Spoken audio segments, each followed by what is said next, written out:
इनको आदत लग रही है पुरानी, सुखना लेक चंडीगढ़ में किश्ती में की सरकार है, जमीन पे ग्राउंड रियलिटी की यहाँ कौन जाना है। इस बार विधायक बनाया, अगली बार जमानत। जब सारे लोग यहाँ राजनीतिक रोटियां, शेर नहीं डरा करते किसी दम को। पूरे हल्के के, टोहाना हल्के के जाखल ब्लॉक के जितने गांव आज जो बाढ़ जैसी स्थिति है, उसके चलते इंडियन नेशनल लोकदल पार्टी की जो मेन इकाई है वो आज चांदपुरा और आसपास के जितने गांव जाखल ब्लॉक में जितने जहां बाढ़ आई हुई है वहां पे एकत्रित हुए हैं, जा कर के देख रहे हैं। अब ये किसान भाई हमें मिले, इनसे पूछने का काम कर रहे हैं कि क्या क्या समस्या आई है और सरकार क्या इसके लिए करने का काम कर रही है। तो अभी पता लगा, जैसे पीछे 2 दिन पहले मंत्री जी आए, हमारे हल्के के एमएलए भी हैं, मंत्री भी हैं, और वो कह करके गए कि आप सारी चीजें छोड़ो और इसको पोर्टल पे चढ़ाने का काम करो। आज मैंने अभी पूछा इनसे तो इन्होंने बताया मकान भी बहुत सारे ढह गए हैं। इतना हैवी नुकसान होने के बाद हमने ये चीजें पोर्टल पे चढ़ाने की फुर्सत किसके पास है। सबसे पहले तो इनकी जो मूलभूत सुविधा है जो इनको चाहिए आज की डेट में, एक बार वो वाला सहारा लगाने का काम सरकार को करना चाहिए। ये सारी बातें तो बात की हैं, क्या सरकार के पास आज पटवारी नहीं है, आज और रेवेन्यू डिपार्टमेंट के लोग नहीं है जो जब ये पानी सूख जाएगा आके देख लेना यहाँ क्या स्थिति होगी। और अभी तो ये दिख रहा आपको कि यहाँ पे कितने कितने फुट पानी खड़ा है, बाद में ये नहीं पता कि इसके अंदर फसल लगाने लायक ये जमीन बचेगी भी या नहीं बचेगी।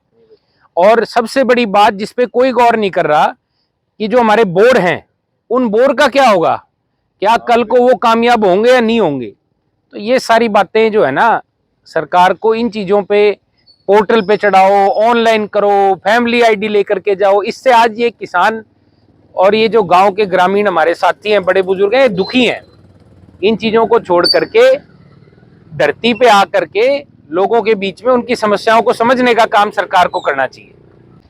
भाई इनको आदत लग रही है पुरानी, सुखना लेक चंडीगढ़ में किश्ती में घूमने की। ये भी सोचें चंडीगढ़ भी ना जाना पड़े, यहीं आके घूम लें। ये वाला काम है इस सरकार का। इंडियन नेशनल लोकदल पार्टी, हमारे जितने साथी हैं, हम ज्यादा कोई बहुत बड़ा वादा नहीं कर सकते क्योंकि ये कुदरत का कहर है, लेकिन हम फिर भी ये कहते हैं कि चाहे पनीरी मुहैया कराने की बात हो कल को, चाहे और किसी प्रकार की समस्या हो, उसमें हमारी पार्टी आगे खड़ी है। हमने चौधरी ओम प्रकाश चौटाला जी को भी इसके बारे में अवगत कराया। वो अभी कुरुक्षेत्र अम्बाड़ा साइड अपने दौरे कर रहे हैं और हमने उनसे गुजारिश करी है कि यहाँ आकर के भी हमारे जो किसान भाइयों के जो गांव ग्रामीण एरिया के जो हालात है उन पे भी एक नजर मारने का काम करें, देखें।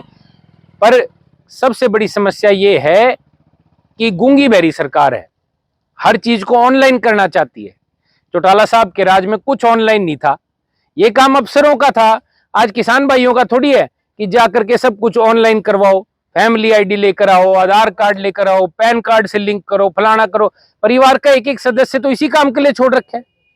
ये सैटेलाइट की सरकार है, जमीन पे ग्राउंड रियलिटी की सरकार नहीं है। आपने खुद बताया कि मंत्री जी और उनके भाई आके किश्तियों में बैठ करके घूम के चले गए।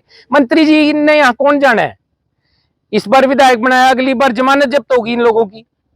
और भी मैं देख रहा हूं बहुत सारे लोग यहाँ राजनीतिक रोटियां सेकने आ रहे हैं। मैं हाथ जोड़ के विनती कर रहा हूं, मैं आप लोगों के बीच में आया हूं, कोई हमारा राजनीतिक उद्देश्य नहीं है।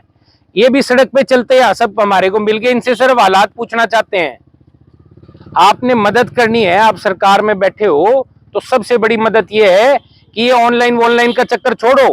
पहले इनको जो इनकी रोजाना सुविधा जो चाहिए, मूलभूत सुविधा, उससे इनको अवगत कराने का, उससे इनको मुहैया कराने का काम करो। उसके बाद की बातें हैं ये सारी। ऐसे है, शेर नहीं डरा करते किसी धमकी से। चौधरी अभय सिंह चौटाला जी इस पार्टी के शेर हैं और ऐसी छोटी मोटी धमकियां जान से मारने की और फलाड़ी ढिमकानी तो लोग देते रहते हैं। इन चीजों से ना चौटाला साहब डरे, ना चौधरी अभय सिंह चौटाला जी डरे और ना पार्टी का कोई कार्यकर्ता डरता। जो होगा, जब सरकार ही नहीं है प्रदेश के अंदर तो आम आदमी की जान और चाहे अभय सिंह चौटाला जी की जान है उसकी परवाह कौन करेगा, कोई भी नहीं करेगा।